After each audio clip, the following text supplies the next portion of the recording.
Hi, it's Danielle Carrington here. Yesterday I published a video titled, Are Your Baby Wipes Safe? And I have been talking about toxins in products publicly for more than 4 years at various venues, including libraries. And the video I made yesterday was just a glimpse into my 2-hour presentation that I regularly do. And in this video, I will explain briefly the main reasons why companies continue to make products with these toxic ingredients and the main reasons why we need to be concerned about using these toxic products. I learnt the hard way about toxins in products. When my children were young, they had continuous health needs. I was sick occasionally too. My children were always seeing doctors, specialists, occupational therapists at various hospitals and venues. And I awoke one morning to find my 19-month-old daughter very sick. My car had just been towed away to be repaired, and I had to walk my daughter and my 16-day-old baby boy in the pram to the doctor's surgery. The doctor examined her and insisted that I take her to the hospital immediately. I had no transport and the hospital was a 30-minute drive away. The surgery called for an ambulance, but it would not come and help us as they said they were not a transport service, and I was quite capable of getting her to the hospital. I had no family or friends who could help us take them to the hospital as we needed 2 car seats. So I walked to the station and caught the bus to the hospital with a pram and my 2 young children. I called my mum in tears. And I felt so disheartened and worried for my daughter. It was such a low point for me. Thankfully, my daughter improved. Then about 18 months later, I woke, and my son, he was sick again. Yes, he was always sick. That was the day I promised myself that I would turn all this around.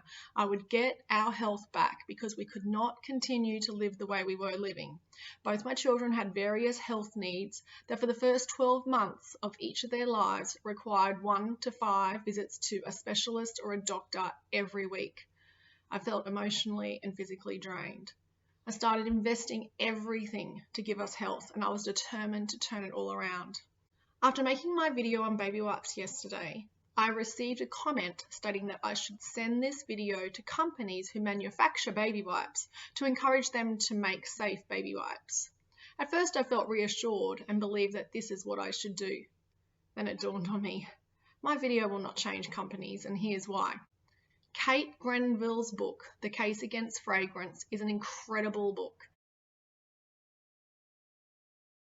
Kate stated that there are 2 main reasons why companies produce products with toxic ingredients. Firstly, companies find it challenging to formulate products without any toxic ingredients. It is much easier and cheaper to use a toxic ingredient, especially when budgets need to be met and bacteria needs to be inhibited from growing. Most consumers look at price, not quality. Secondly, if these toxic ingredients were banned, many businesses would go out of business. Many toxic ingredients are very inexpensive. For example, let's look at mineral oil or baby oil. Baby oil is derived from the remains of crude oil. It is generally used for massage, and so many websites will tell you it is safe. How many mothers have massaged their baby with baby oil thinking they are doing good? The Chemical Maze app says it is best to be avoided. Baby oil coats the skin with a very thin plastic-like layer that doesn't allow the skin to breathe. As a result, it is unable to uptake any nutrition from the environment, and it also cannot excrete any toxins from the body. Baby oil tends to slow down normal cell development and can lead to acne and the skin prematurely aging. Do any of your personal care products contain mineral oil or baby oil? In the past, people have questioned why even bother looking at toxins. After all, even natural ingredients like water, vinegar, bicarb can be toxic in high doses. So should we stop using these natural products? I am discussing ingredients that are known to be toxic in minute amounts. Let's look at the 3 main reasons for concern. Firstly, the companies know they make products with toxic ingredients.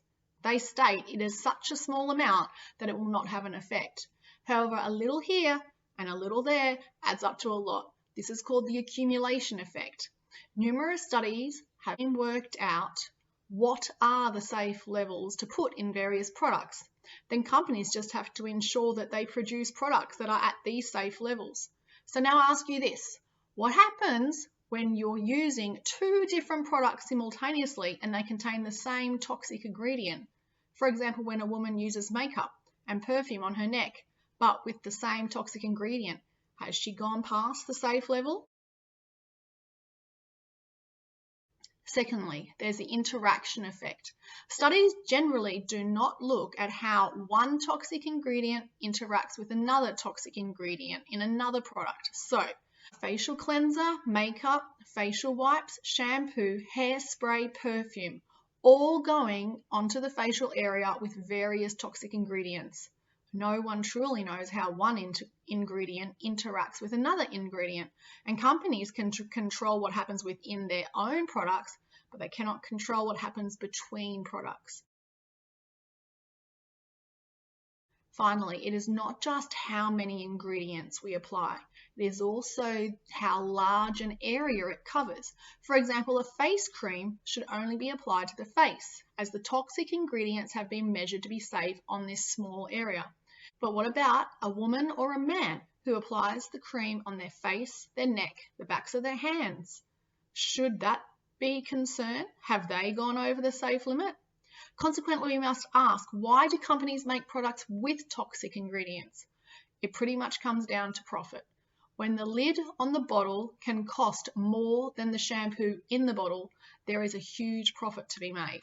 The Cancer Prevention Coalition believe cosmetics and personal hygiene products pose the highest cancer risk exposures to the general public, even higher than smoking. So how do we get companies to make changes to their products? The answer is we do. As long as we continue to buy these cheap, toxic products, companies will continue to produce them. And I have seen so many people who would rather buy a product that is cheap and does the job over a product that is more costly and will be beneficial to their health. Please, I encourage you to read the ingredients on the back of the product. We have to stop being led by the advertising on the front of the product. When a product label on the front says it has removed a number of toxic ingredients, but on the back I can still see so many toxic ingredients in the list, it shows me we still have more to do. It comes down to this: money talks.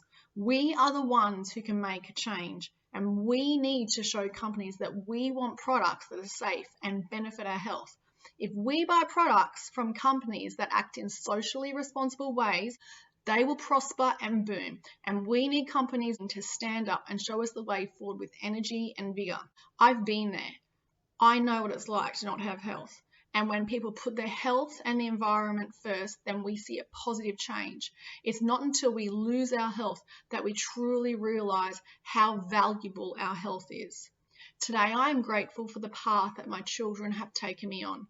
They have taught me so much. I feel empowered and strong knowing that I'm giving us a lifestyle of health, wealth, and abundance. And I'm here to help you on your journey to health. And if you want to join me and my team, you can send me an email to YLSunshineDiamonds@gmail.com and join our team. And together we can do it. Thank you.